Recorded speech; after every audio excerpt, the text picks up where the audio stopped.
There are stories that connect us to ourselves and to each other. These stories reveal who we are and show us the many vivid colors of our truth. Welcome to Soul Wanderings, where we raise spiritual awareness and foster connections through these shared stories and personal experiences. Now, exclusively on KGRA Digital Broadcasting, your hosts, AJ and Natalie. Hello. Hello. Hi, Natalie. Hi, AJ. Hello, listeners. Welcome to Soul Wanderings, heard here on KGRA Digital Broadcasting. We are your hosts. With the most. That's us. Lucky us. Yes. How are you? Oh, sometimes life just is happening and the smooth running life doesn't always run smoothly. So it's like that today. We just laugh about it. We do. That's how we handle these situations. That's the kind of, practice. So I'm good. I'm excited about this show. I'm excited to be with you. Thank you. Here, having our lovely conversations that we have every week. I love to soul wander. It's always a beautiful time. It is. So thanks for showing up. Oh, you're so welcome. Just a little disclaimer to all of you listening in right now. This is a pre-record. We are not live. Well, we're live with us today, a few days before the show. But as always, I will hang out with you in the chat room so I can still be a part of this little journey with you. Yeah. I like our wanders. I don't want to miss out on time with them. So tonight our guest is from Spain. It just made a lot of sense to pre-record. So he wasn't visiting with us in the middle of the night. Yeah, it is kind of that time gap that's between us and a different aspect of the world. Isn't that funny? Because it's not even real. Oh, we're going to talk about the illusion. It's all an illusion. The more I dive into this whole map thing and the moon and the sun, I'm just like, how are we all falling for this? How is this even happening? Well, I heard it wasn't exactly about the moon, but I heard someone was talking about the chemtrails, that just the whole what's happening up in our sky, the gridding of the sky, all the planes flying, spraying, whatever that is. He said people just can't see that. And it's when you know, which seems to be a common little whatever that the letters are for that. When you know, but when you wake up to it, you can't stop seeing things. And then when you wake up to the strangeness about the moon, which I don't know everything that you've learned, but I always wondered why the moon's face never rotated. That is just so weird to me. I'm still a moon lover. Don't get me wrong. Yeah. I still believe in the energy of the moon. If it is, seriously, lunar. I'm trying to secretly dig over here for my chapstick, and then all of a sudden I drop everything. That's for a commercial break. So the more that you dive into it, the more it's just like, what? This makes very little sense. And have you looked at the flight maps? No. How they get from point A to B, but they go in different ways. It's never around the world. I don't know. It's just very strange. The more I look at it, the more I'm like, what is happening? And I'm questioning everything now more than ever, which I appreciate, because everything before I was just like, oh, it's true because they told us it was true, but it's not. It's not. It's not real. We're in a video game. The simulation. I was listening to, recently I purchased, still like getting the fog out of me this morning, today. And I was listening to a lecture this morning, and he was talking about how our science is all based on the principle of light. Mm. So they can't, when they're going back to the Big Bang, they can't go before it because everything is calculated under that Einstein's principle of relativity, and it's all based on light. So if there's no factoring of something that's other than light, we can't go beyond it. Yeah, right. Like, what? I know, that's what I was like, wow. And So it comes down to that basic framework. Mhm. And then when there are people that are just functioning from a basic framework, then they can't go beyond it unless it breaks. it's very true. And things broke for you in your life. And this is no judgment on anyone else. No. I'm not saying I'm right. I mean, I'm saying that who really knows? None of us really know. No. Or a lot of us are trying to figure it out, but will we have the answers today? No. I'll be surprised if we even know them wherever we go after this. Well, and it's such a complex picture anyway. How could Mhm. one individual just from our perspective understand it all? I don't even know that we're designed to really know it all. Right. That isn't necessarily the way that it all works out. We wouldn't be having this human experience if we came here knowing it all, right? There's a point, there's a reason why we do not know the things that are real or not real.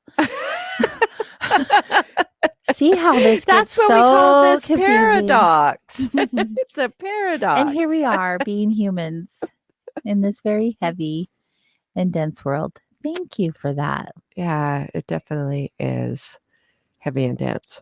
This is my contemplation this morning or coming to the show, was that when you have a sort of mystical experience or you're exploring things that may be mystical or Mhm. practical, and I'll just stay with the line that's when you have a sort of mystical experience or you're studying mystical things, then that squeezes the physical material plane. And that's really often so uncomfortable. Facts. Because you have to shed what you think you know. You have to, as it's been said, empty your cup. You have to know less and less and less and less. Isn't that so very accurate? And it's scary in so many ways, Mhm. or exhilarating in so many other ways. Mhm. So I had this last week, had an experience where people study, they throw themselves onto a spiritual road. They throw themselves into this spiritual learning, and then it's not even conscious all the time, hold on to a sort of literal framework that doesn't work when you study spiritual things. And it can be quite difficult. Mhm. So it's interesting to observe people going through spiritual awakenings or spiritual learnings and being taught in spiritual ways and fighting against it because you're coming from this sort of literal framework. Right. And then you get into the nitty gritty of what is spirituality. Right. And that looks like something different for everyone, just like religion does. Mm-hmm. And are they the same or are they different? Right. And, there are just so many questions. Then you got to process it through this brain of ours or this mind of ours and all the conditioning and all the things and then it has to like clean up your belief structure. So there's the wake up, and then there's the cleanup process that says, okay, you have to shed what felt like it was so sure before and certain. And then you have to like shed that because you have a new level of understanding or beginning to understand. Not even really. Speaking of the moon, we had a moment the other night after Get Real. We're out in the parking lot at Vibes, That was fun. and we're told the moon looks, you can get a better idea of the size of the moon if you bend over and look between your legs at the moon. And it was only like, between a quarter and a half. yeah, yeah. And it wasn't very, because the new moon looked huge last week, huge. And I was like, how is it so big? Yeah. And then how during the solar eclipse does the sun not get covered by the moon? Completely. Yeah, when it's supposed to be bigger than the sun, right? It just doesn't make any sense. And so you just start asking questions, not that you'll get the answer, but You'll get more questions. you'll just get more questions. And so yeah, we're in the parking lot bending over, looking between our legs up at this moon, and I'm like, that's interesting. But I'm going to do it again this coming weekend when we have full moon. Full moon is on Saturday, whatever full moon means. There's still something there. It's still fascinating to me because, people's experiences and emotions and all kinds of things, coincidentally or not, get affected by the energy of the moon phases. Like statistically, people in emergency rooms are more busy, more active during full moon. Cops are more busy on full moon. Emotions are higher on full moon. But you also, if you look at it from, the spiritual or witchy or whatever belief system you're in, the full moon is all about releasing and letting go. But how do you do that when all this stuff is coming up and it's like extra charged by the energy of the moon? Well, check out the ocean. Like all of these things are affected. It's just, it's very confusing. So I would say to that the moon is actually a powerful partner in the letting go process. Because it will pull it up. Very true. It pulls everything up to the surface, and that's when people run amok. They run amok, but if they understood that the amokness was supposed to be released, yeah, and not bought into and held on to stronger, and it's like all the things. It's all complicit. It's the big partnership of it all. But that's the aspect that I have seen in my my own personal spiritual journey. Of over years, taking this concept of surrender and letting go, and watching how all the aspects of being in this Maya work, this planet, and surrendering to, just knowing. I years. Oh, it was, I don't even know how many years ago now, but I had this. He's such a non-traditional therapist. And one time he told me, he says, you are such an insignificant part of the universe. Because I had a major martyr thing going on back then. Major. It was all my fault. And things fall apart. I was so powerful as to ruin people's lives, which doesn't even seem like that was, I'm just not anything like that anymore. It was a different version of you. Different. But we all have those versions. That was a truly powerful mantra to contemplate and understand. And it's such a perspective shift, because don't we take ourselves so seriously? Isn't that the truth? And then it becomes laughable. I mean, what can you do? I mean, how do you move that energy? Laugh or cry? Dance, both. Whatever. Laugh and cry while you dance, while you move, while you walk, whatever. Yeah. Shift that energy out of you. This is one of the many reasons I enjoy having you on the show, is because you bring out an intellectual side and a very real side of things. You give a different perspective. I'm I'm not even one to complete sentences. I'm just like, yeah, yep, that's right. Crazy, crazy. It's just crazy. And you're like, well, this is why. Let me tell you what my wonderings recently went through. It was like, oh, to be squeezed by the physical plane. Yeah. I mean, just having the human experience in general. This whole weekend, I was studying end of life. It's something I've been doing for a little minute. And you hear things and you learn things when we're doing this kind of work, and it just gives you different viewpoints on your experience in general anyway. Right. And not that I wasn't questioning everything before because of my NDE, but because I think that's just part of what we do as humans. We get to question everything. Yeah. But I'm fascinated by the process of dying and what that looks like, and why we have such fear around that experience and why it's so heavy. Of course, there's all the human emotions and experiences of that being so, but I want to know more. I want to know. I want it to feel different for us. I want us to have a different experience. And so it's just something I really love learning about. But with that just comes more questions than answers. And so all weekend, I've just been contemplating everything. I'm having these human experiences like going to dinner with family and, doing these chores that I feel like I need to do at home. And I'm just like, why? What am I doing? None of this even matters. Like, I just feel kind of lost right now. And not that I don't feel like I have purpose or that there's meaning to my life or anyone else's. It's just everything is up for question.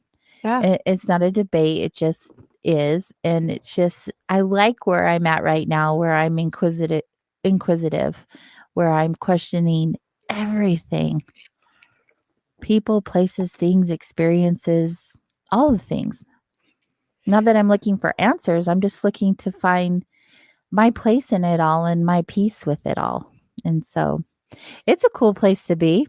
I have heard rise to question because that, in what I've experienced opens things up. A question, generally opens things up. Right. Where statements, even if you go to punctuation, the question mark is an expansive thing, where period is a closed-ended, statement of fact, as if we know. But rise to question, I think it's beautiful, and it definitely happens throughout the life. Yeah. Well, and there's so many people, and this is not a judgment. It's just literally an observation that they just exist. They don't question anything. It just is what it is. And that's great for them, but I want more. I want more than that for my life. I want the experiences as a human, of course, but I also want to know why. Why does this mean so much and why does this mean so little? It's fun. I'm trying to burn the studio down, apparently. Well, as long as you do it slowly. So we can... Slow burn. Okay. I should not be in charge of the incense. But it smells so good in here. It's so lovely. And I really like burning incense. The power of the sense. Yeah, it's good. It's really good. It is really good. So your week has been... Well, actually, I had a delightful evening. We have this by twice a month blackjack night that is so much fun. You do have fun on those nights. And it's surprising when you just do and gamble with money, and it's fun, and it's a lively game, and no one is trying to best the other, but it's really So the cool thing about blackjack is that whatever money you put in the pot, it's such a game of luck because there is not really, in so many ways, you cannot really game that game. If you do not get the cards, you simply cannot win a hand. Do you think life is like that? Yeah, that's probably a good analogy for life. Or do you think we get to pick what cards we want? Right. Is that what manifestation is? Just asking for a friend. Yes, I would say that manifestation is understanding and reading what is there to form from. So I believe this would really work for your creative mind. When you're creating art, you have material things to work from. Mm-hmm. And those material things have limitations of sorts. So you can be very, very creative within the framework of the forms that you're working with. And that is life. That is also manifesting on the bigger life. Mm. So, if Natalie anyone analogies.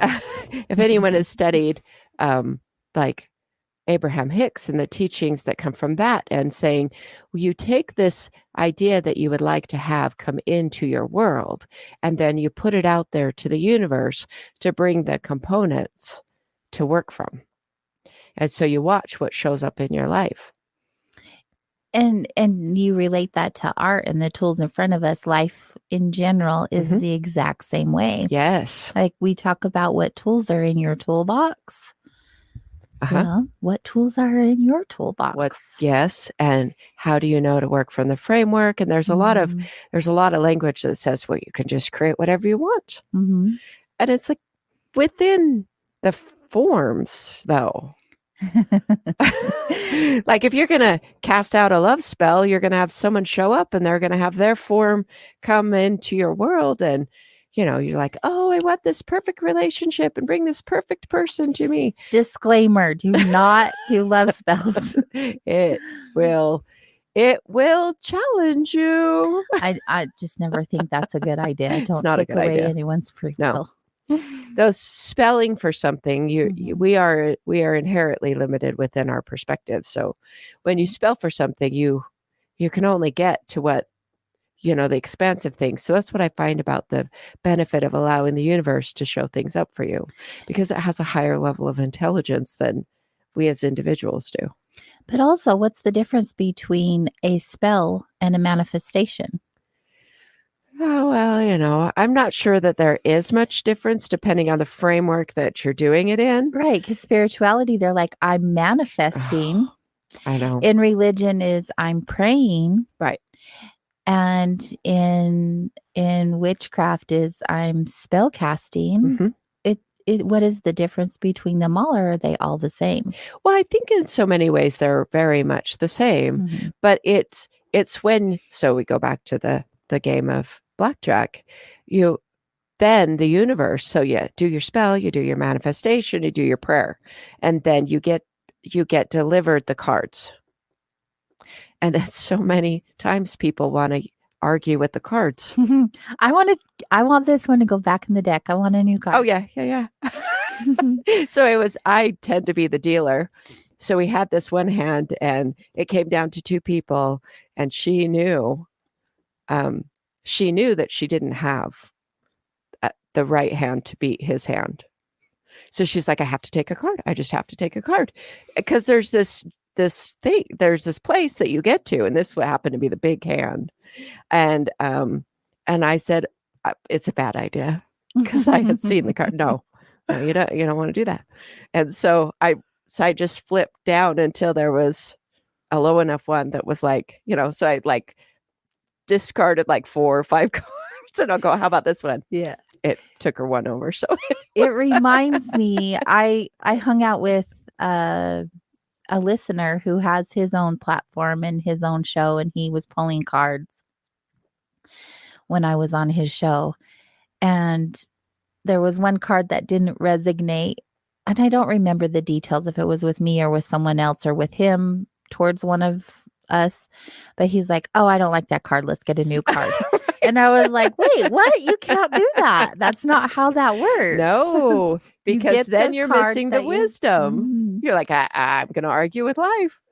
Life is saying, hey, this card's going to be important that you learn this. And you're like, no, And you're I like, don't want to. no. La, la, No, la, la, pass. la. It's like an Uno. Can I have the skip card, please? Let's not do that. Only when it gets dealt. Only when it gets dealt. So I think tonight will be really interesting with our guest because he comes from a psychology background, but is a spiritual teacher. And how the two are combined, I'm excited to learn about. And actually, he's waiting for us. So let's just go right to break. When we get back, we'll be able to meet our new guest this week and hear about his journey story. Stay close.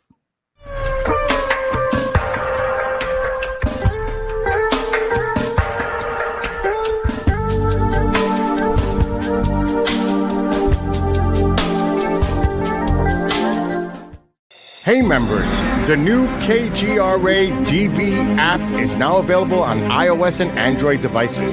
Gain on-demand access to any KGRA DB programming.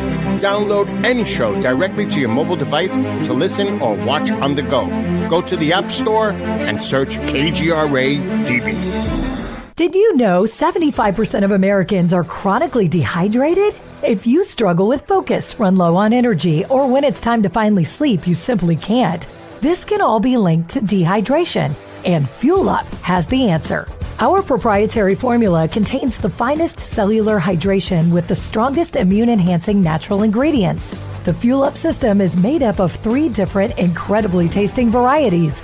Wake kickstarts your day with a jolt of caffeine. Play boosts focus while hydrating your cells. Rest not only helps you relax, but also rejuvenates your cells while you sleep. Here's what our clients have to say. I really don't miss my coffee, and you can tell the difference. So I'm going to take it for the energy. I'm going to take it for the play. I'm going to take it, all day. And it works. That's the thing. It works. We love it. Take the Fuel Up Challenge now, where we offer a Feel the Difference money-back guarantee.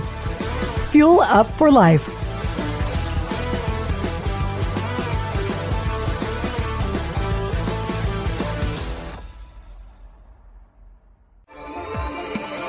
You're listening to the KGRA Digital Broadcasting Network. We provide unparalleled coverage of trending news in the world of ufology, cryptozoology, and paranormal phenomenon. Whether you're watching our video live stream or listening to one of our audio programs, you are getting the best from world-renowned researchers and hosts, guiding you through topics the mainstream won't touch. Miss one of your favorite programs? No problem. Head over to the members area at kgradb.com for access to our massive library of award-winning content. Make contact, stay connected. Only at kgradb.com.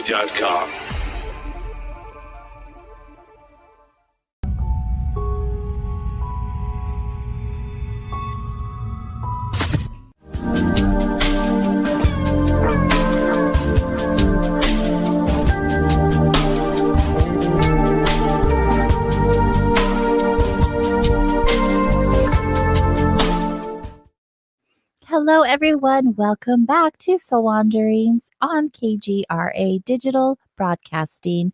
I am AJ. And I am Natalie. And tonight we have a brand new guest to share with you coming to us from Spain. So exciting. I love that we can talk to people all the way across the world. If you know how that makes us super awesome. It makes them super awesome. Well, them too. Because they all of it, all of the above. So excited. Tonight, our guest is Serge Beddington-Behrens. He has an MA in English Literature from Oxford and a PhD in psychology. He co-founded the Institute for the Study of Conscious Evolution and is the author of 3 books, which he just had his newest release last month, called Amazing Grace, Memoirs of a Transformational Journey, which is his own journey through life and struggle to discover his soul in a soulless world, that of which we get to learn all about this evening, as well as his own personal journey story. Hello, Serge. Welcome to Soul Wanderings. Well, hello there. Can you hear me? Absolutely Yes. can. Yes. Wait, I seem to be a little out of focus. You are a little fuzzy, but we can see you. I am a little fuzzy normally, so maybe that's just sort of coming. Wait, I wonder why I'm fuzzy. You're in good company. Maybe if you scooch a little bit closer, it might be. I noticed when you got closer, it was a little better. I will come closer. There you are. Great. I think that's a little better. We can hear you just great. So Okay, great. I just heard about 5 minutes of you two lovely ladies about spells and manifestation, and it sounded very exciting. we just randomly talk about whatever comes up. That's the nature of the show. It's very organic. So whatever is happening in and around our world is what we talk about before the show. Before the show, is this not the show? Or is... It is now that you have joined us. The show begins when you arrive. Yes, the great. I'm very honored. Very honored. Well, thank you for being here with us tonight. I've been looking forward to having you here with us. From what little I know about your life, you've lived quite the life. You've had quite a journey, and your studies in psychology mixed with spirituality is very intriguing to me. I'd like to know how that works.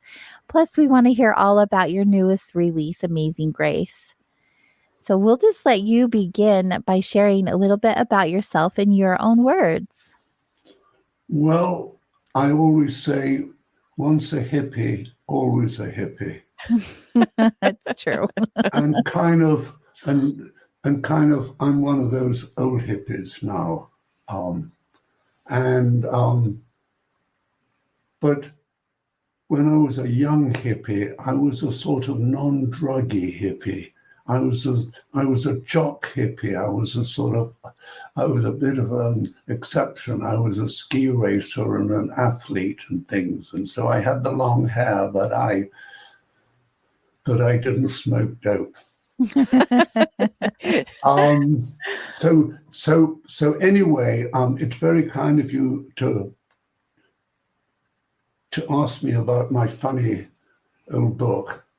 And you'll see that it has the picture of a dandy, that there's a dandy there and a ski racer and a shaman,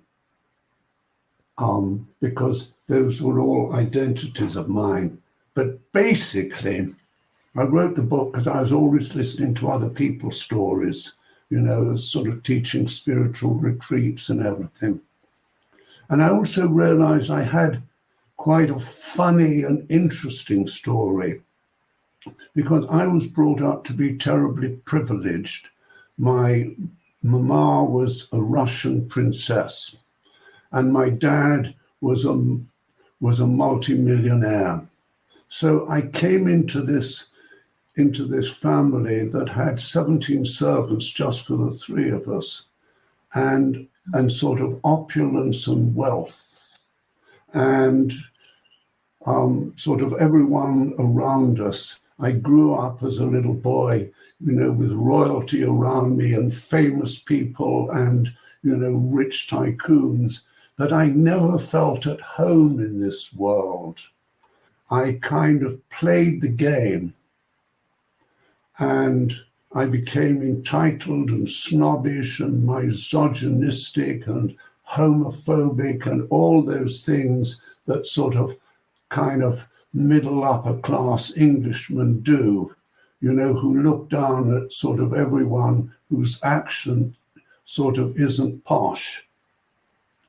Because I've got what's called a posh English accent. And a revelation of mine happened. I went to California years ago and I did an EST seminar with Werner Erhard, and a Texan girl came up to me and said, "Dude, you've got this really weird accent. Are you by any chance a Cockney?" And a Cockney in England is someone who comes from the slum areas of London. So I felt terribly honored. I thought, wow, I've arrived in California. I've got away from all this bullshit class stuff in England where I have to be proper and sort of wear sort of tailored coats. Do you notice, I still like to be a little bit elegant. And so I thought I'd put on a jacket for this evening. We appreciate that. Yeah. And so basically, dear ladies, I don't know your names. I'm AJ. Oh, you're AJ. And I'm Natalie. I always thought AJ was a guy. Surprise! Sorry, okay, Nope. I've got it now. AJ. Yeah, great. So anyway, basically, when I left university, I wanted to move away from that upper class, soulless world. And I went to that wonderful spiritual community called Findhorn in Scotland, where it was an absolute revelation. I don't know if you've heard of it, but in those days, it was a small caravan site, and 2 people started it. And there was a tremendous atmosphere of love. And people could grow huge marrows like this in tiny little sandy earth because it was done with love. And I really learned about how love can change the world. And there was a guy, AJ, who operated a printing machine, and he had an affinity with this printing machine, and it could sort of go right up into the red and it would never break down. But he said, "Serge, if you touched it, it would immediately break down because it doesn't know you." And so there I really was able to escape from this upper class world of smart people and that soullessness. And it was my first entry into what seemed a real reality, because what I wanted was not to be special, which my parents always told me I was. And then I had to go into life and discovered that this was an absolute illusion. And it's quite, actually, it's just as bad to be told you're special and then discover that you're not, than to have parents who tell you that you're not good enough. It comes to the same thing. So anyway, at Findhorn, I was able to discover what they called your divine ordinariness. So then my journey was to try and be an ordinary person. And then I went to California. And the human potential movement in the late 70s and early 80s was just starting. And it was incredibly exciting. I don't know, do you guys know about the human potential movement, or was that before your time? Yeah.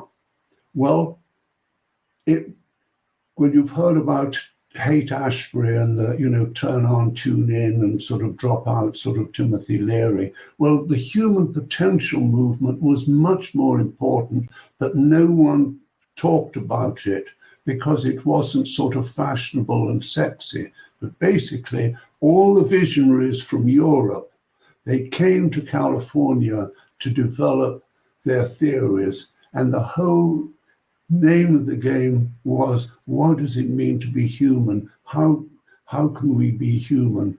what are the technologies for growth and transformation and development.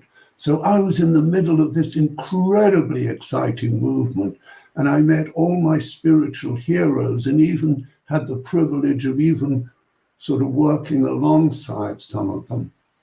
So this was a wonderful journey for me.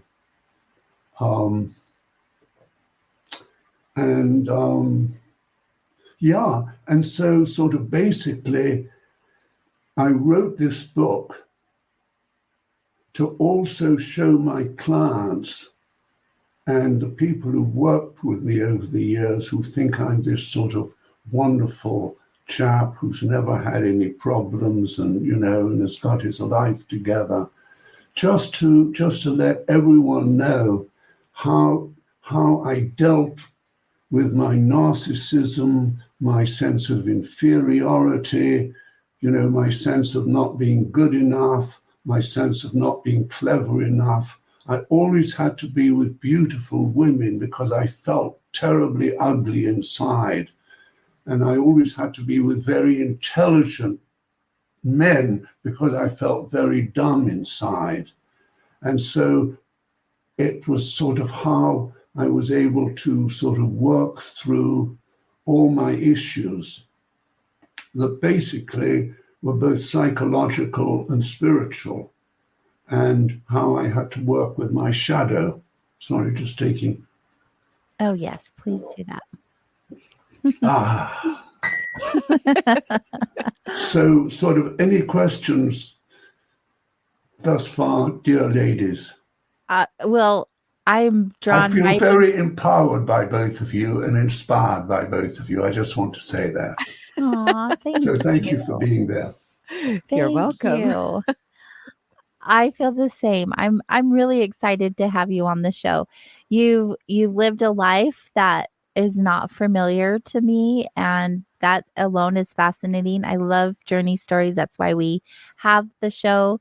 It's just neat to hear how people were brought up and how they become who they become, and where you came from, and how you've ended up is just, it's inspiring to me, because we're all these humans having this experience, and it's neat to hear other people's stories because they inspire and motivate us to be better versions of ourselves, right? And I think that you have a lot to offer in that regards. Well, I think it was Joseph Campbell, the great mythologist, who said something like, we ought to give up the story that we were told we ought to live and find the story that our hearts tell us we need to live. Mm-hmm. And I guess that's the story that I've found. Mm-hmm. And I call my book Amazing Grace because I was always aware, even before I knew anything about spirituality, I was always aware that there was a great helping, healing force in my life that would inspire me and move me in the right direction and save me from sort of painful things. I once was late for a flight that subsequently crashed. And my alarm that always goes off, it didn't go off that morning. And I looked at it and, you know, it was not pressed down. It was there. It just had decided to not go off. So that sort of opened me up to realize that we live in an incredibly magical world. Mm-hmm. And if we can sort of touch into it and surrender into it, that incredible things can happen. And in fact, I'll tell you an sort of interesting story of my first spiritual awakening is that I was a ski racer. And I was high up on the ski sort of racing ranks because in those days, poor people could not afford to take flights to Switzerland to ski. So it was only the posh upper class who could afford the travel flight from England, you know, to Switzerland.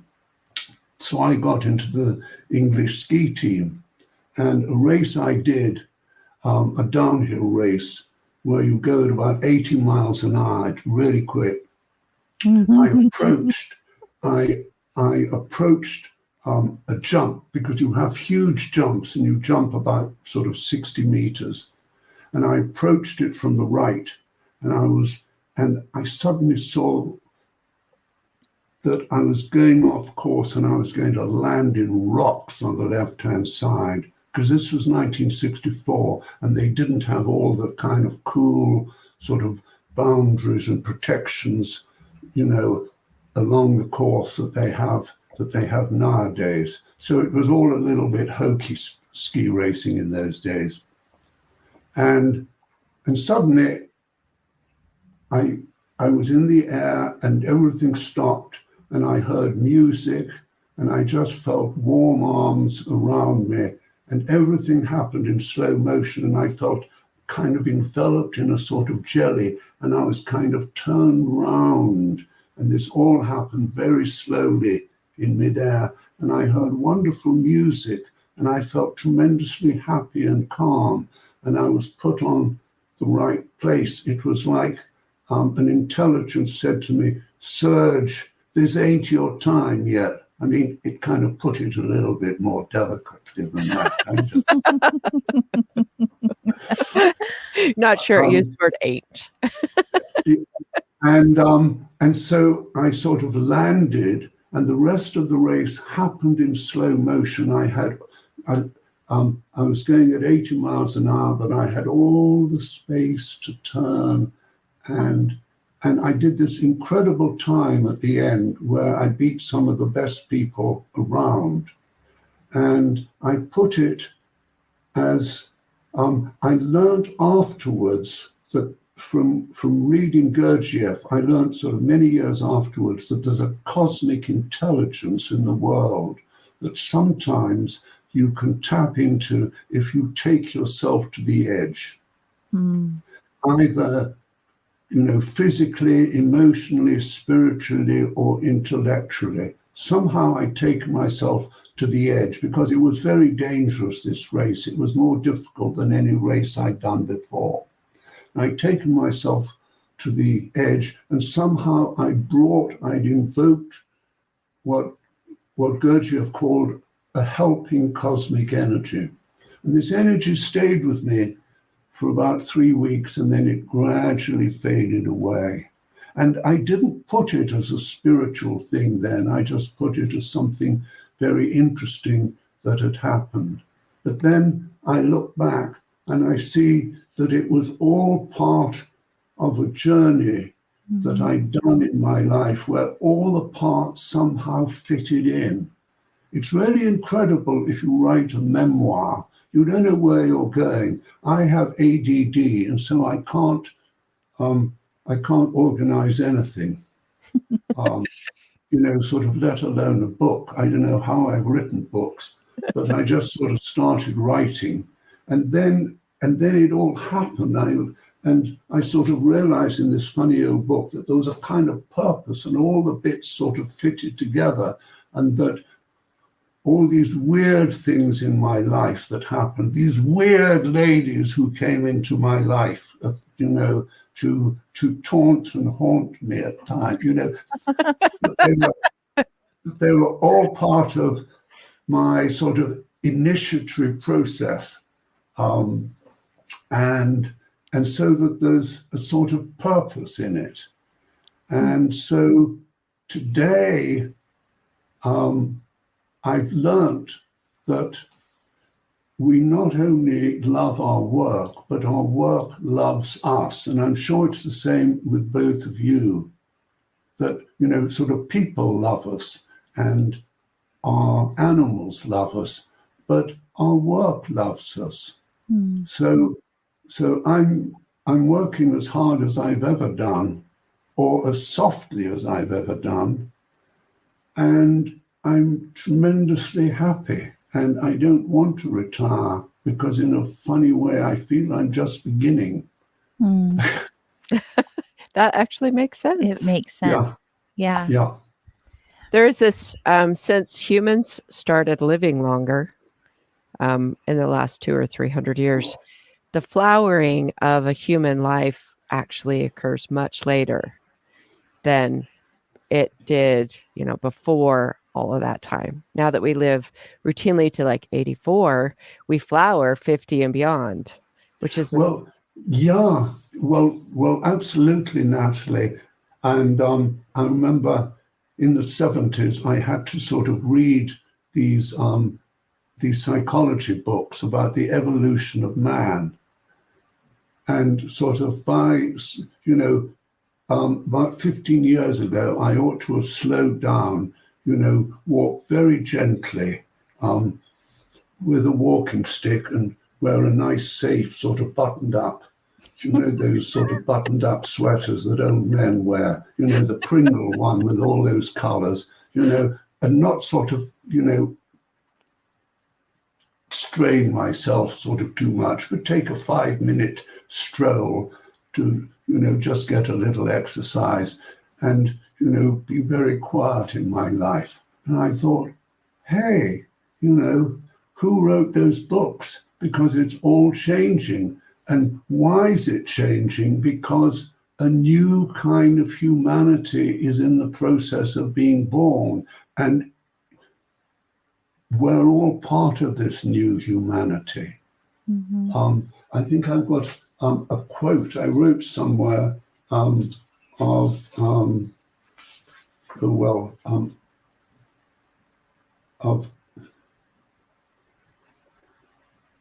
yes, cosmic consciousness will become more and more universal earlier in an individual's life until the race at large will possess this faculty. This new race is in the act of being born from us, and in the near future it will occupy and possess the earth. Mm. And I like that. And I guess our challenge, because I'm writing at the moment a paper on revisioning war, I'm saying, how can we bring a new consciousness into the people on the planet who decide the big things, i.e. the people high up in the political worlds and in the corporate worlds. And I was just realizing that the problem is that these people are very unconscious and they're very limited and they're unvisionary and they're very left-brained. Mm-hmm. And the sad thing is that we have a system peopled by people like Netanyahu in Israel, who are not able to take a problem to the next level. As Einstein said, that we can only solve a problem at a level beyond the existence of the problem. And everyone is trying to solve, the problem solvers are trying to solve them at the same level. And I think what we're going to see in the world at this moment is a lot more suffering, because I don't know how this Israeli Hamas thing is going to work out, i.e. how, if you're bullied, can you respond not in a thuggish way? Mm-hmm. Right. Because to respond in a thuggish way, as Netanyahu is doing, is to accelerate the conflagration. And I think that the whole sort of Middle East could explode, because there's so much karma there, and there's so much trauma, and there's so much that's unresolved, in the karma of nations and in the karma of races. It's exactly the same in the karma of individuals. If we have traumas and we haven't resolved them, it's exactly the same. And there's a tremendous karma in Israel, and there's a tremendous karma in the Palestinians, and both have been victimized, in history, in exactly the same way as in Russia. I'm half Russian, as I said. My mum was part of the royal family. That the soul of Russia is deeply wounded because it's only ever had tyrants that have ruled in Russia, from Stalin and Peter the Great. And so the karma of Russia has served up a Putin. Mm-hmm. Putin didn't just emerge out of nowhere, that somehow the consciousness of Russia came to bring up a Putin. So why is the world in such a dreadful place at the moment? My answer is that a new world is being born. There are many incredible activists all over the world who are creating a new and better planet. And luckily, their work is not on CNN News, so they can get on with it without being interfered with, or on Fox News either. I agree. And thank goodness for that. What? Yeah. Thank goodness for that. Thank goodness for that, AJ. And I think that sort of newness puts its shadow, it casts its shadow in front of it.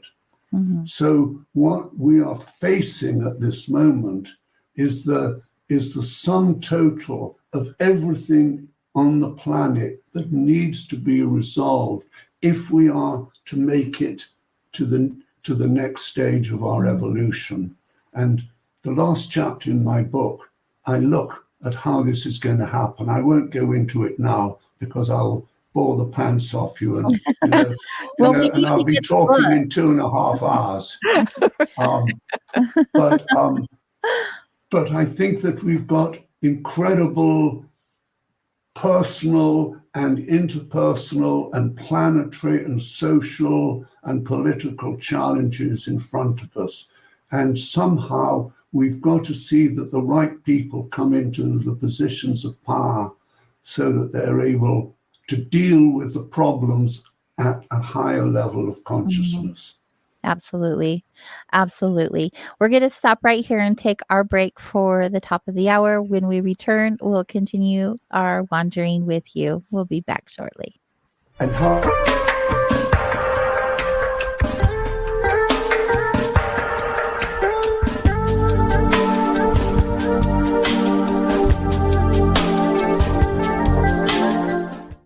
Hey members, the new KGRA DB app is now available on iOS and Android devices. Gain on-demand access to any KGRA DB programming. Download any show directly to your mobile device to listen or watch on the go. Go to the App Store and search KGRA DB.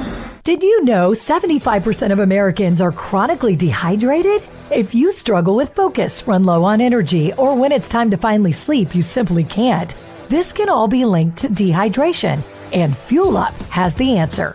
Our proprietary formula contains the finest cellular hydration with the strongest immune-enhancing natural ingredients. The Fuel Up system is made up of 3 different incredibly tasting varieties. Wake kickstarts your day with a jolt of caffeine. Play boosts focus while hydrating your cells. Rest not only helps you relax, but also rejuvenates your cells while you sleep. Here's what our clients have to say. I really don't miss my coffee, and you can tell the difference. So I'm going to take it for the energy. I'm going to take it for the play. I'm going to take it, all day. And it works. That's the thing. It works. We love it. Take the Fuel Up Challenge now, where we offer a Feel the Difference money-back guarantee. Fuel Up for life.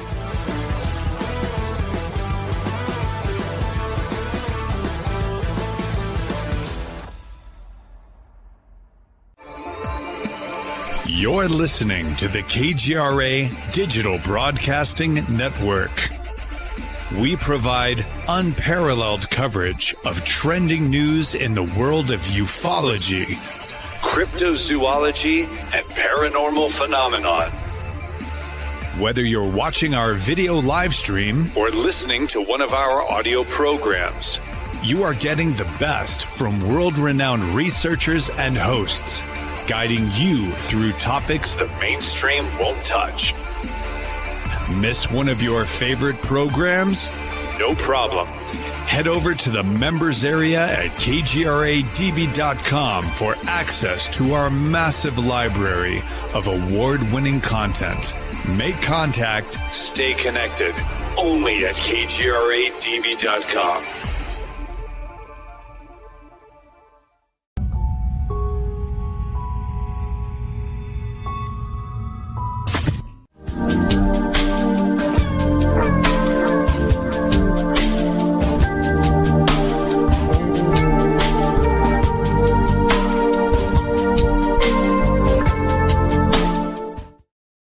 Hello, everyone. Welcome back to Soul Wanderings, heard here on KGRA Digital Broadcasting. We hope you are joining us at live.kgra.com. There you can chat with other wanderers. And although we are doing a pre-record, I'll still be hanging out chatting with you through this human experience that we're having right now together. So beautiful. Tonight we have our guest, Serge Beddington-Behrens. He is the author of Amazing Grace, Memoirs of a Transformational Journey. So happy to have you here. Your life has been so colorful as a hippie. Well, you know something? We need colorful lives. Yes, I agree. Too many of us have black and white lives. Mm-hmm. And I think a lot of the people I work with in therapy, their issue is that they live a black and white life because they're not in touch with, I suppose, the fun and the joy of being alive. Yeah. Well, it's taken very seriously, right? This human thing. And part of being a human is to experience the joy and all of the colors that come with it. And not all of us are taught that when we're young. And so we just live with the conditioning of which we know, unless we find a way to get out of it or have one of those moments that shake us awake. We don't know any better. Yeah. I found that I've never had one spiritual teacher or one guru.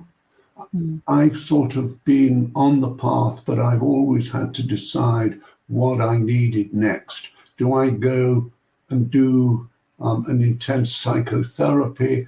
Do I go and sit at the feet of a spiritual master? Do I go on a spiritual retreat and sit in silence? Do I read 3 books that I will learn a lot from? Do I get a new girlfriend? You and your ladies.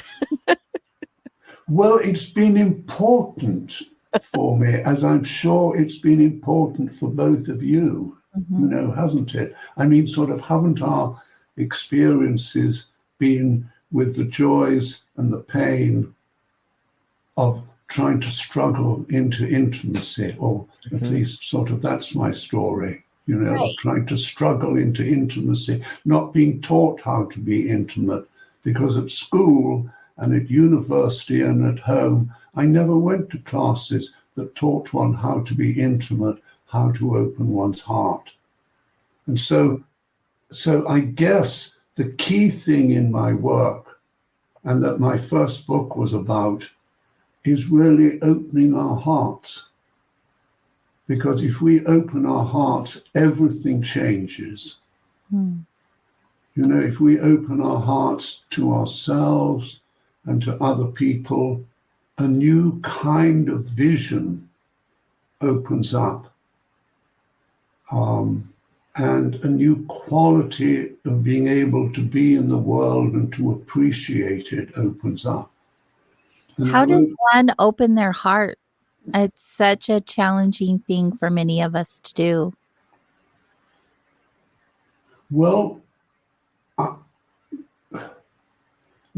wrote a book about it. Okay. So get the book. But how did you do it in real life, though? That's what we want to know. Well, I tell you,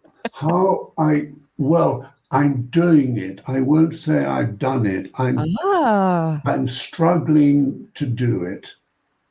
And I was very lucky that when I was in my mid-20s, I met a wonderful teacher called Brew Joy, who taught me. I went on a 3-week retreat with him in the desert, and it was all about awakening the heart.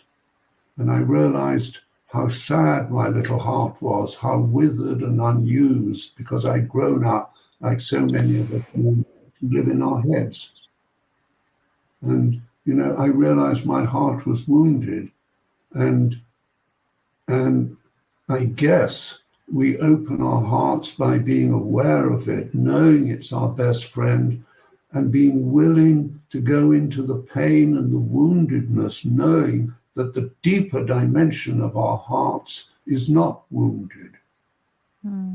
So that our hearts both hold our wounds, and at the deeper level, if we can activate that deeper level, it's the presence that is able to heal those wounds.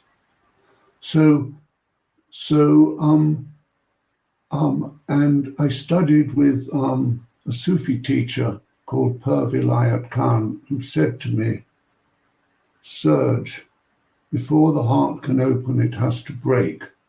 I thought, what nonsense. And then I got into a relationship with a lady who broke my heart. And I realized, it was so congealed, it needed to break in order for a new dimension of it to come into being. So it's true. I think our hearts have to break. For expansion, what I often say, how do you feel, Natalie? It must break to expand. Yeah. And there's another wise woman once told me that someone wise told her that when you most want to close down, and this is very applicable to the heart, open up. Exactly. Even if you have to, when I got that message, it was many years ago, and I was like, what does that mean? So I started because I'm very practical. I opened up my car window. Yeah. Because that was a way of opening up that space in the car that many people feel comfortable and cocooned in. And so I started by doing that. And then I found that even if you open your chest up, or, instead of curling up on ourselves like we want to, open up. When we feel wounded, open up, and then the light gets in, healing energies get in. And that's one of the things that I find with heart healing that is it's just a practical tip. However you can open up the windows, open up the blinds in your house, open up your doors, open up your mind, open up your heart, love harder, love deeper.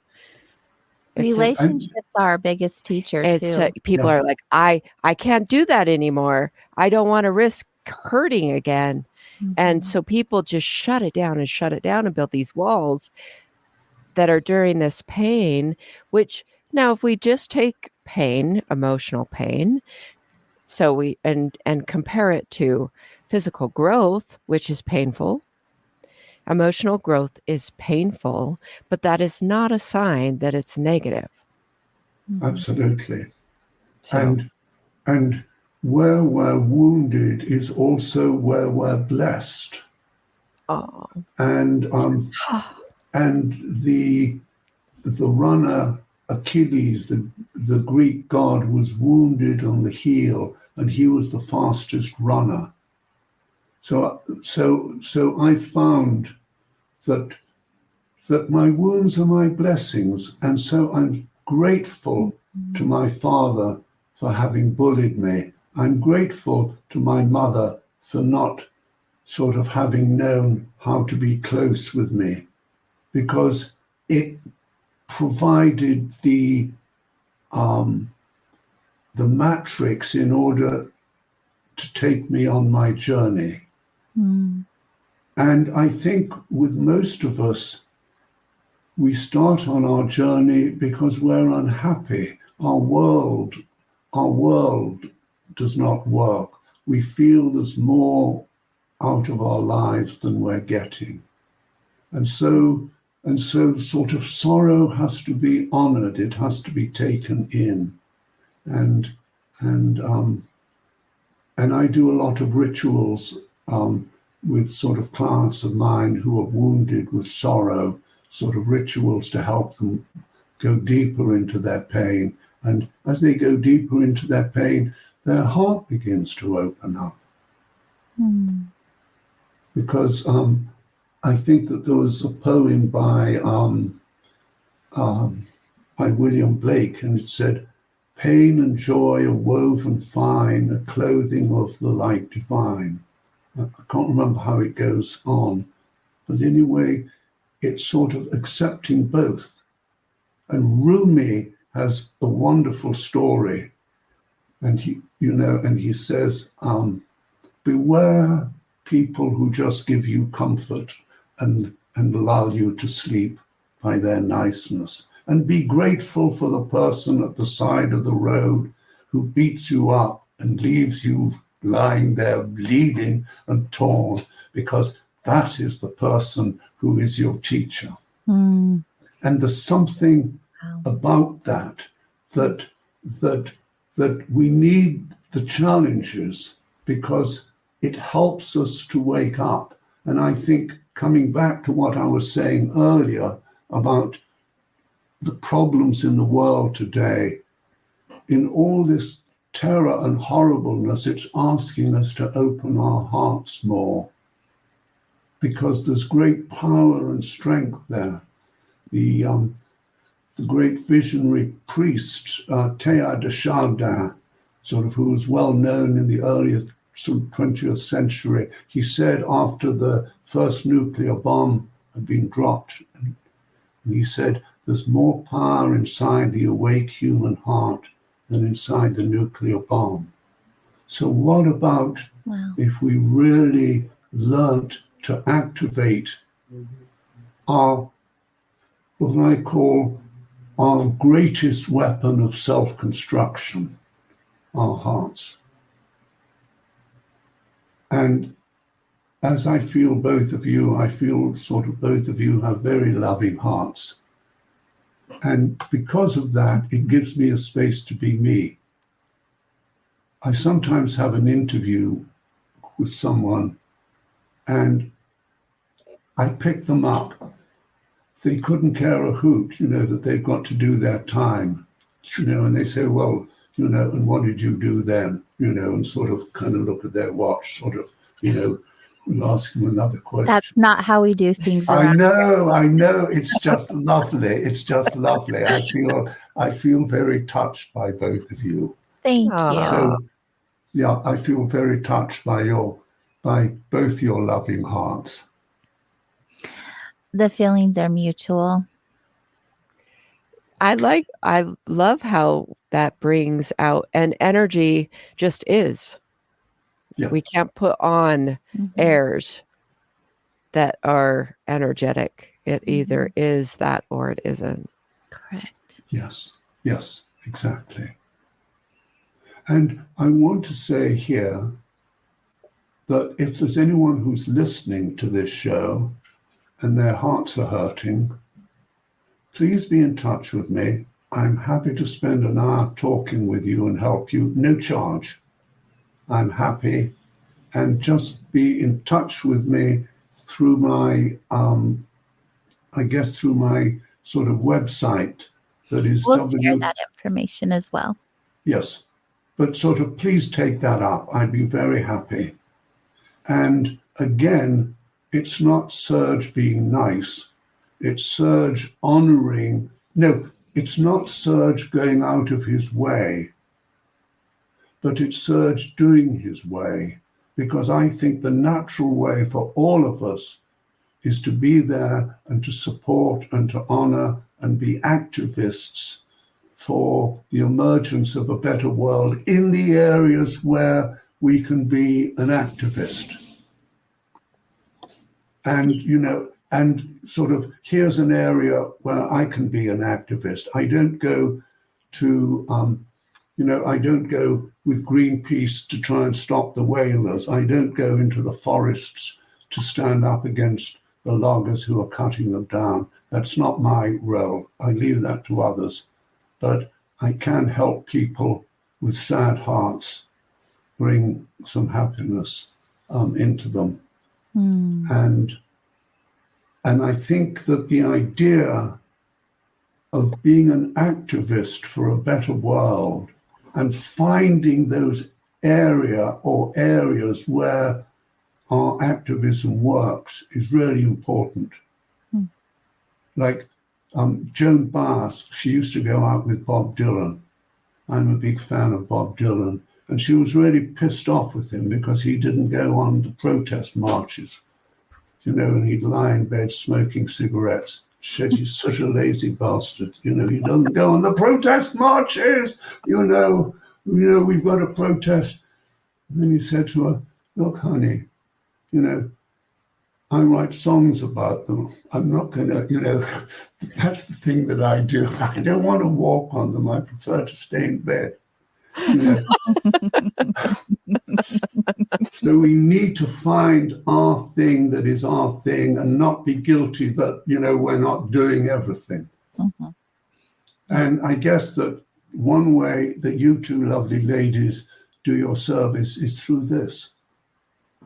That is one way. And it's a great service. Yeah. Thank you. And you showed up because what you're doing is equally important. I like that word showed up. I'm not quite sure what it means, but I guess it means that we come in and we take a stand for who we are. Yeah? Yeah. You're here sharing your true authentic self with all of us. Not everyone is brave enough or has the courage to come in front of however many people and share their truth and share their light with the world. It takes courage to do so, to be authentically you. And you consciously chose to show up for this. And that is a beautiful thing. And we've also got to share our dark with the world. Absolutely. And yeah. Absolutely. Because it was Jung who said, if you want to be enlightened, don't sit in the light on the top of the mountain, but go down into the shadow. And that's where the real work is, with our dark side, with those parts of us that we don't know that we have. I mean, I know that I'm a lazy, manipulative old toad who's incapable of organizing. That's not my shadow, because I know that about myself. My shadow is what I don't know about myself. And that if you got closer with me, you'd be able to see, Serge is a bit, is a bit like this, and a bit like that. So you'd be able to remind me. So our shadow is what we don't know. It's not the sort of bad things about ourselves. And also, our shadow is the lovely things that we don't know, because we also have a light shadow. So our shadow is also the joy and the wisdom and the appreciation of beauty and the courage that we don't know that we have. I've got a lovely story of a friend of mine who lived down in the Turkish baths in London, and he just gave massages to, sort of fat old men like me. And he kind of sort of seemed to live in the Turkish baths. And I came one day to have my Turkish bath, and I saw Harry, and he had a huge tummy because he lived on beer. He drank 20 pints of beer a day. That was his diet. I said, Harry, you're dressed in a suit. I didn't know you had a suit. I just thought you had your little loincloth that, you wore around you in the Turkish bath. And he said, Sir, I'm going to Buckingham Palace to receive a medal. And I said, Harry, tell me. And here's the story, that he was going home by train and a baby fell on the line. And he jumped down and he got the baby up, and he threw the baby up and just got it, and his jacket was ripped off, i.e. that he was nearly killed. And I said to him, Harry, I didn't know that you were courageous. And here's the point of the story. And he said, when I saw that baby falling down, I had to jump. And I jumped, and I had all the strength and all the courage came into me in the act of doing it. And to cut a long story short, it also changed his life, and he decided to travel around the world and have adventure. But i.e., the point is that when we see that there's an altruistic dimension in all of us, and when we see that we need to activate that aspect of ourselves, then the strength comes into us. It happens when it's meant to happen. Yeah. Absolutely. That goes back to sort of that manifestation thing that says you can't. Things happen in their time. That when we realize that we live in this consciousness field and we're not in control. There's many great spiritual teachers that talk about no choice. That says that when you really get down to it, we don't have that choice. It's the only, we can only respond from the now. So as we live in the now, then we're more present to be able to activate when that opportunity is there. But the choice comes in choosing to be in the now. Sure. We've got to choose to be in the now, and then we can be in the no choice place. Right. If we aren't in the now, then what we're surrendering to is not divine, presence, but we're surrendering to our vulnerabilities or our weaknesses. I.e., you can't say to everyone, let go, because you've got to be at a certain level of maturity to be able to let go. If you let go, I mean, in my old hippy-dippy kind of sort of crazy days, if I'd have let go, I'd have just let go into more craziness. And which I often did. I was going to say, that's how I learned. I took a much different route initially. For you, what were you having more spiritual experiences? Were you more drawn to the spiritual aspect of life, or was it the psychology? Which was more prevalent for you? And well, I see them both as part of each other. And the way I work is that if I can help a person have more soul, I wrote a book about soul. It's my other book, sort of Gateways to the Soul, that if I can help a person to have more soul, they'll have more spiritual energy that will allow their personal sort of issues to unblock. By the same time, if you work with the personal issues and they begin to unblock, it allows a space more for soul to come in.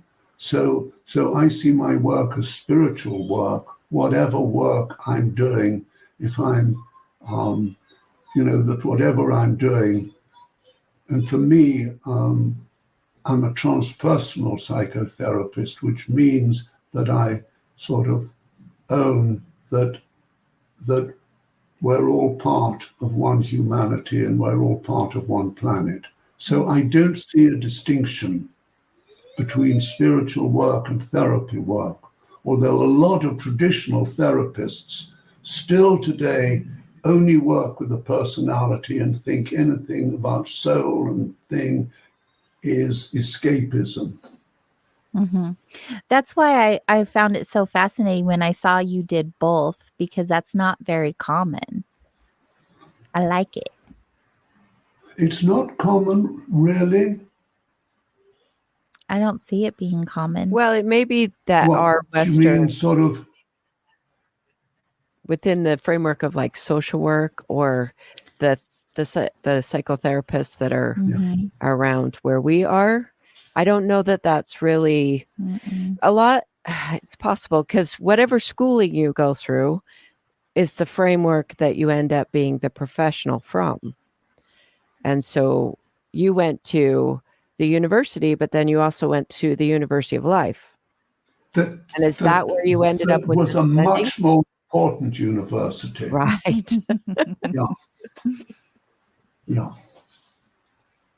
Yeah. Professionally, I do find that like social work and things like that can be limited by the framework that they put on clinicians to say work this particular way.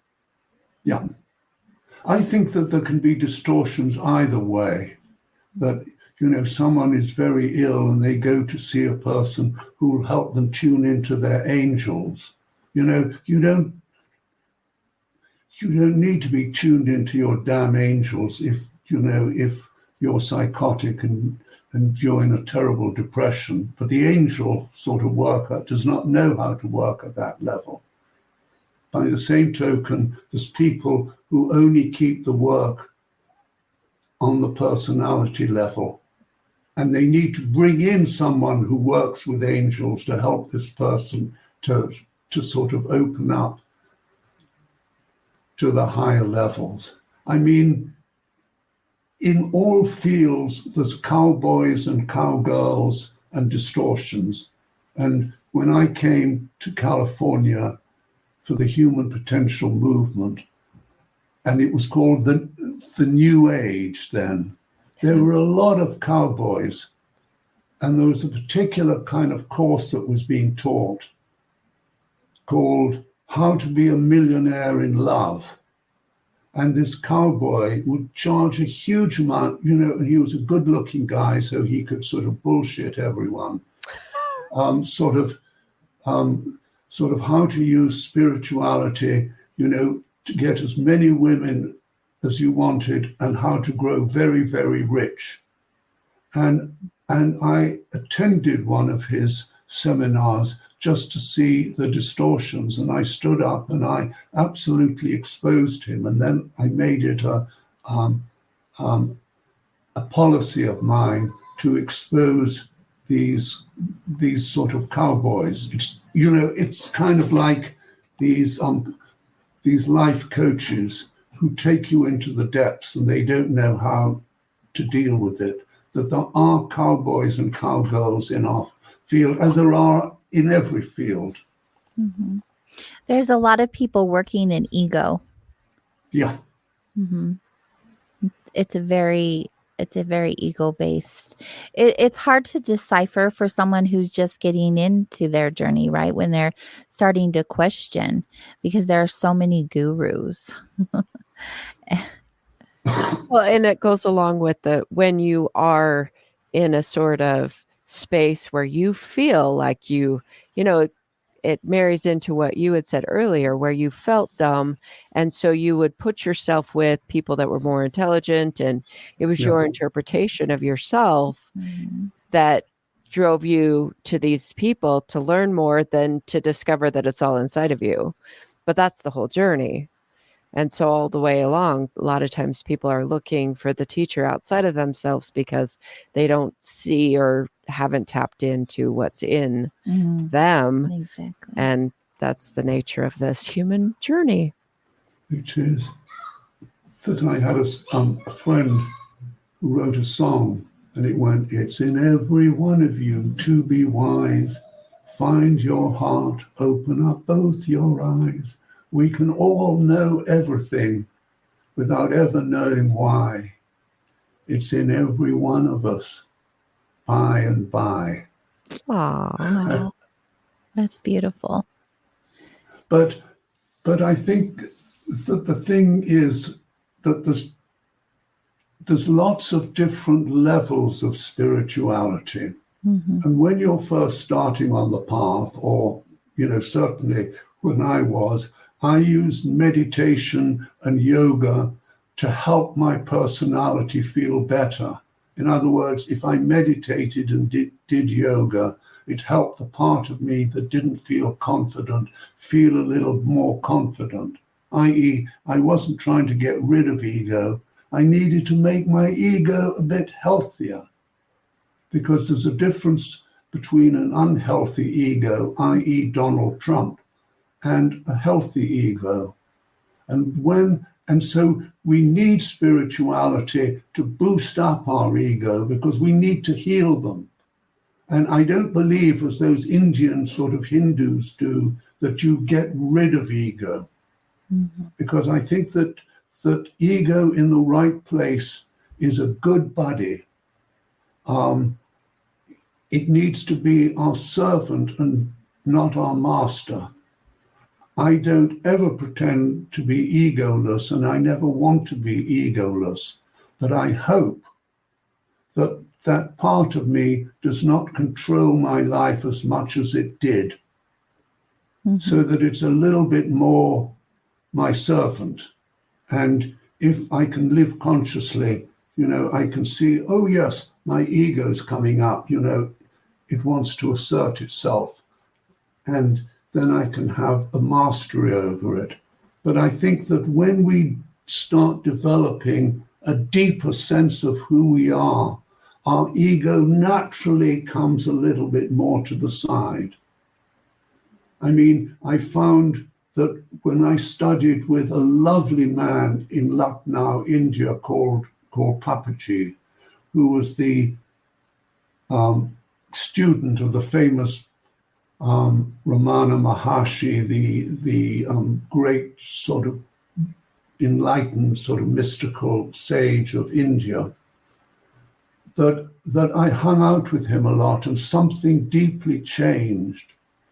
But I didn't find that I was egoless. I found that my ego was not as big. So that, and I would notice it, like I would go and have sort of dinner with people I didn't know. And beforehand, I might try to go to the dinner and let the people know how great I was, and talk all about myself. Look, I'm this terrific person and I'm better than you, i.e. to weaponize, ourselves, what the ego does. And then you notice that you go to have dinner with people whom you don't know, and you're more interested in finding out about them and asking them about how they are. And then you notice, I'm more interested in finding out about them than sort of saying how terrific I am, And so we notice that our egos sort of gradually sort of diminish. And then I think there's a further stage that you talked about, Natalie, that is the stage of surrender, when we really want to let go into the deeper consciousness. But if we try to surrender before we're ready for it, as I said earlier, it's not going to work. And then our spirituality is much more about letting go. And occasionally I find I touch that place inside myself. Occasionally. Because the thing we need to be aware of, and I always remind my friends who are very much into psychedelics about this, is that you can touch a very high state of consciousness through ayahuasca or through psilocybin or MDMA, but don't have the illusion that you live there. You're just touching a state. You don't live in that stage. You don't live every day of your life sort of like that. And in about 6 hours, it's going to fall away and you'll just be old you again. It's so true. That's my perspective on it too. Good. Yeah. Good. Yeah. Do you agree that those means doing alternative medicine are good ways to get in touch with your ego and make peace with it, or any other aspect of you? Do you believe in those types of medicines for any kind of spiritual work at all? Yeah. It's not for everyone. Mm-hmm. It's not for everyone, but it's being shown that for people who have very, very severe traumas, sessions with psilocybin can do an enormous amount to take you to the root, because they're tremendously powerful, and the shamans have worked with these sacred substances for thousands of years. It can be very, very helpful. I took once a very, very high dose of ayahuasca. I was working with ayahuasca, and I took a triple dose. And where it was useful for me was that I was precipitated right up into the cosmos. And I realized that there was a plan, that there were divine beings who hung out there, that there was a plan for humanity, that the cosmos was much more awesome than sort of my little mind could ever imagine it. And it was a tremendously useful experience. And to have a kind of dialogue with these great beings, which you couldn't ordinarily do, was a great honor. I mean, I remember sort of talking to someone who was one of the great sort of spiritual masters in a particular area, because I studied the esoteric teachings of Alice Bailey, and I was a little bit into the idea of the hierarchy, and it was a wonderful experience. But I am against people who use it in a hippy-dippy way, you know, just to get high and just to get. So these sacred substances, they need to be used. They need to be used very carefully at the right time, and you need to work with someone who knows about them, who's a guide and can help you. Or if you do ayahuasca, make sure that you have an ayahuasquero, a shaman who is with you, who will hold the energy field so that you're protected. Because sometimes that you can open up too much and sort of negative energies can come in. You know, if you're a little bit vulnerable in any of your chakras, sort of negative energies can come in. So you need to be very careful. Thank you for that disclaimer. I mean, it seems as if both of you agree. Yes. Absolutely. You know, we can't be hippy-dippy in that area. Yeah, use with responsibility, no doubt. It's really like playing with fire of sorts. You know, a fire is lovely and controlled, but then fire getting out of its realm just burns a lot of things down. And so these substances that have become more mainstreamed or have jumped the barriers that used to be held in the ceremonial ways, it amplifies those vulnerabilities, as you brought up. And people don't always know what their vulnerabilities are. And if you don't walk with a guide, don't do shadow work without a guide. I was able to do some fantastic work on the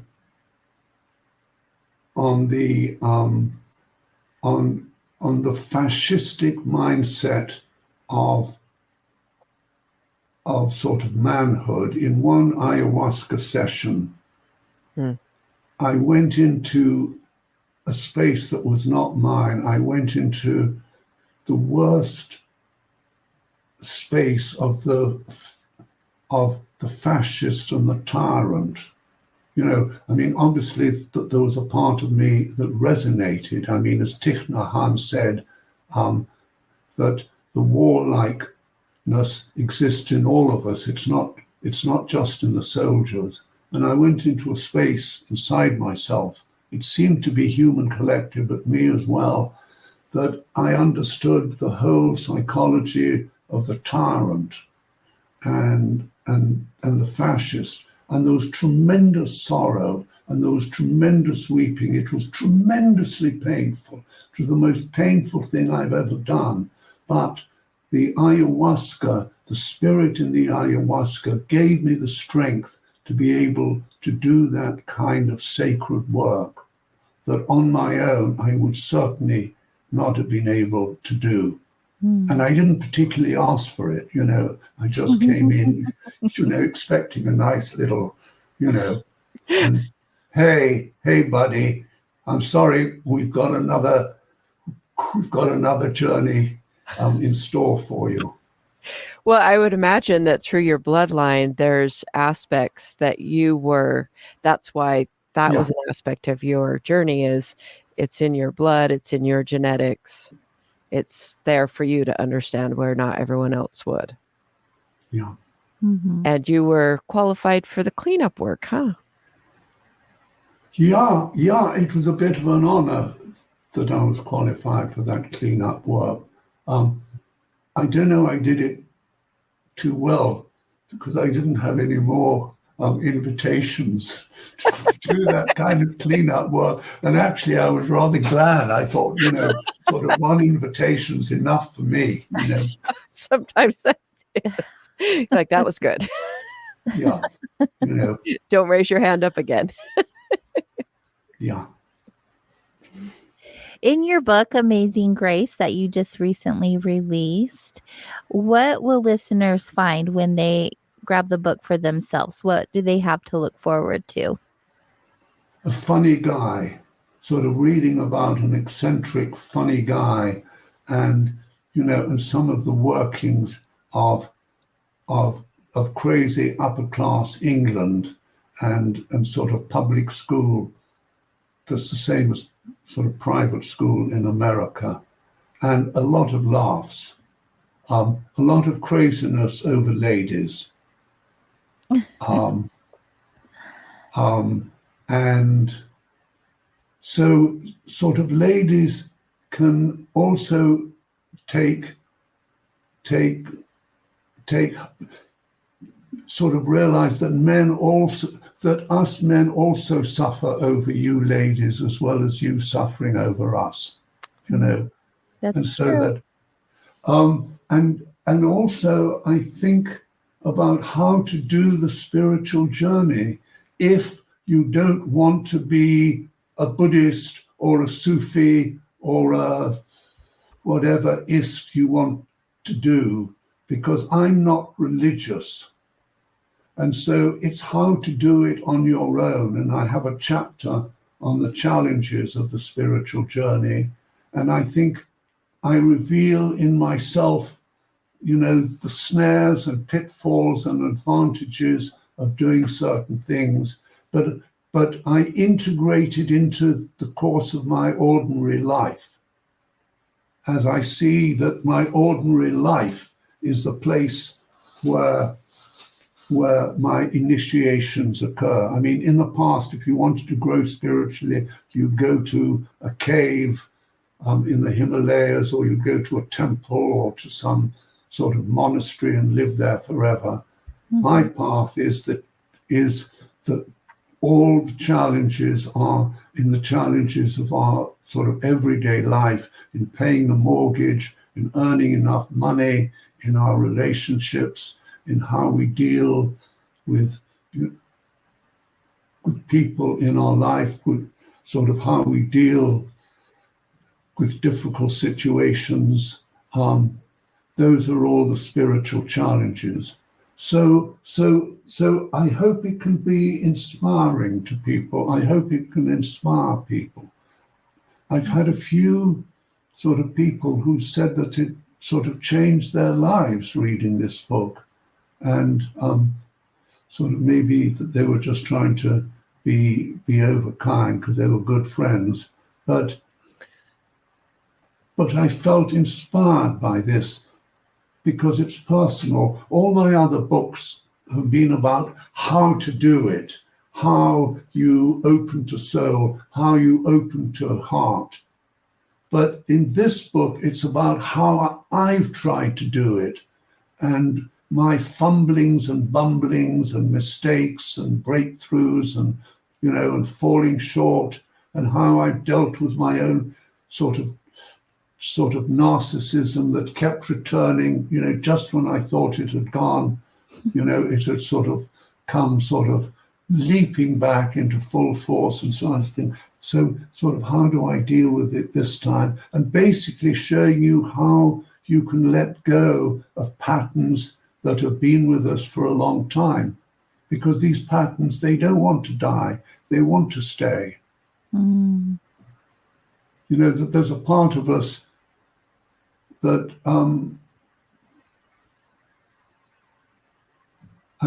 as well, I'll put it this way. I was working with a couple, and the man came to see me first, and he said, I hate being with my wife. I can't bear her. I have nothing to say, but I don't want to leave because I'm used to her. And she's like the furniture in my house. And I tried to persuade him that sometimes, he might be willing to change the furniture. But basically, he'd had an unhappy life, but he was not willing to change it because he was used to it. And patterns can get embodied in us. They're like sort of living entities. They don't want to die. Like the part of me that wanted to prove I was a man by, trying to seduce women. It took a long time for that part of me to die. And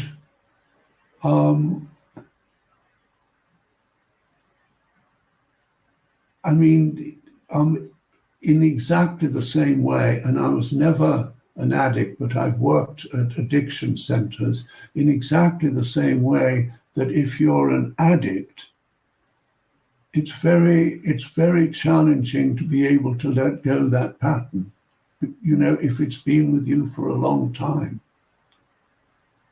An addiction is an addiction, regardless of what you're addicted to. Yeah, exactly.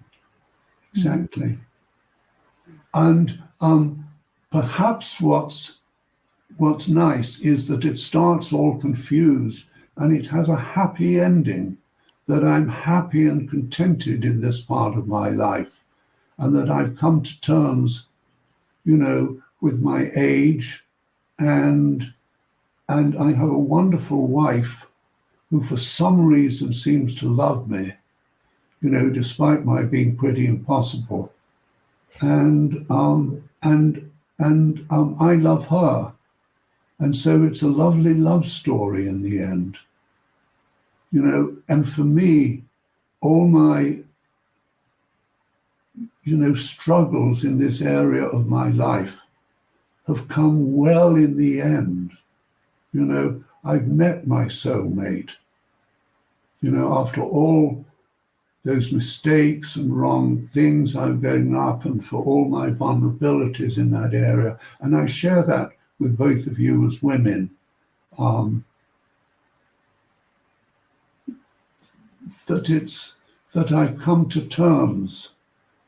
I think that life is something that you come to terms with and accept.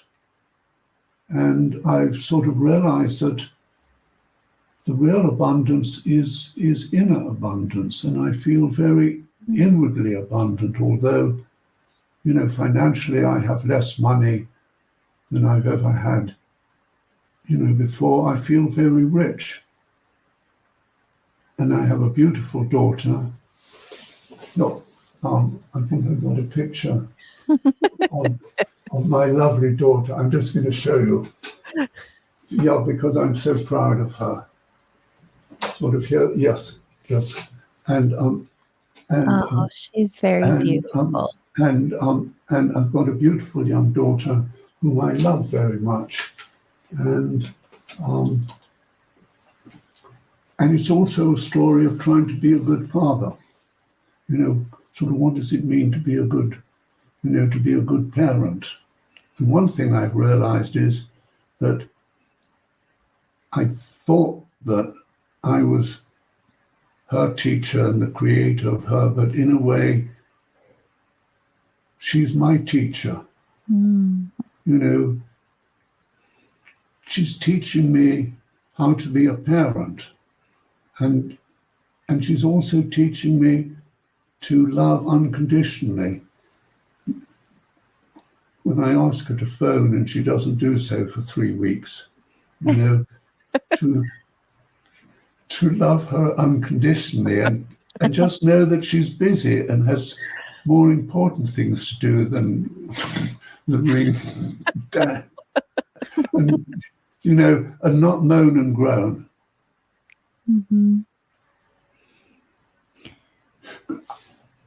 This is such an honor to speak with the two of you, and I feel terribly grateful because I'm just enjoying being with both of you because you're such lovely people. And I know that you are sort of gambling away, happily and sort of mystically before I came on, and I feel I want to invite you to, to share some more things because I feel I've taken too much of the show. Well, It's about you. This show is all about you. When you hang out with us, we get to hear about you and all of your amazingness. And it has been a show just about that. We only have a few minutes left, unfortunately. We could sit here and have longer conversation with you very easily. But because we are running short on time and you have so much wisdom to offer as you have throughout the show, you brought up that you have a final chapter in your book about what you feel is going to be, like, from your perspective, the things that are going to be going on in the world. Put that aside, how do we as humans navigate our lives moving forward with all of the chaos and believing and having hope that there are those people who are working for us for our best and highest good? One, we stay with our heart open and we keep very grounded. Two, we really find the work that we need to be doing and we do that work. Three, we keep abreast with what's happening in the world and we don't sort of turn off the television and say, oh, it's too awful to sort of look at. But at the same time, we don't OD on all the negative news, but we need to keep up with what's happening in the world, and we need to stay strong and courageous and do a lot of prayer and pray and use our imagination to think what kind of world we'd like to have. At the end of the book, I put 25 things that I imagined the new world that is coming into being would sort of look like. And I think that we need to use our imagination. I'm just going to read you one thing. Can I just open it at one page and read you one thing? Sort of what the world, okay.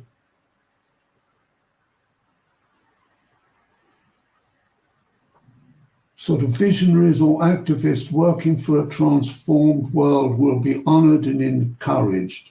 They'll come more and more into their own and will become the new center of power in the world, while those who are currently at the center of things, quote unquote, will find themselves increasingly slipping away to the peripheries. In this new context, farmers who transform deserts to grow food, or mediators who work to heal war-torn societies, or journalists who work reporting in war zone, or climate change activists will all be honored for the immensely important work which they do and will be seen as the real great and the good. And I'm going to add, instead of the bullshitters who in our society today we reward and call great and the good. Thank you for sharing that. How can we grab your book? Well, I think it's on Amazon, and if you get onto my website, www.sergebeddingtonbehrens.com, you'll find all sorts of essays I've written and YouTube videos I've done. I've just done one called Fierce Grace that sort of looks at what's happening in the planet today. It's only half an hour, but go onto my website and see the mischief I get into. And from there, that you can easily sort of get my book, I think, from Amazon. You order it from Amazon. Perfect. That's easy for all of us to do. And also, for those of you who are not watching the show and need a repeat on the website one more time, can you share that with us? Your website, Serge? Yeah. www.sergebeddingtonbehrens.com. Perfect. And my email, if anyone wants to email me, is info, I-N-F-O, sergebb@gmail.com, i.e. I-N-F-O, S for sugar, R, G for George, E. What? B@gmail.com. Perfect. It has been such a pleasure getting to know all about you. Your book sounds intriguing. I'm definitely going to grab a copy for myself. Thank you for sharing your light in the world and with us this evening. It has been wonderful. AJ and Natalie, it's been a fantastic honor to sort of hang out with two beautiful, wise souls who do a lot of work in the world. Beautiful inwardly and outwardly. Thank you very much. Thank you. And I feel really touched through this time I've shared with you, and it'll be nice to stay in touch. Yes, do not be a stranger. You know how to reach us. We'd love to have you back again. Can I put you on my sort of email? I tend to send out newsletters of funny things. Absolutely. Yeah. Absolutely. Great. We would love that. We've got to wrap, unfortunately, but thank you again for your time. And to you, Wanderers, thank you for sharing time and space with us this evening. Until next week, be good to yourself and be good to each other. Good night. Have a good one. Bye.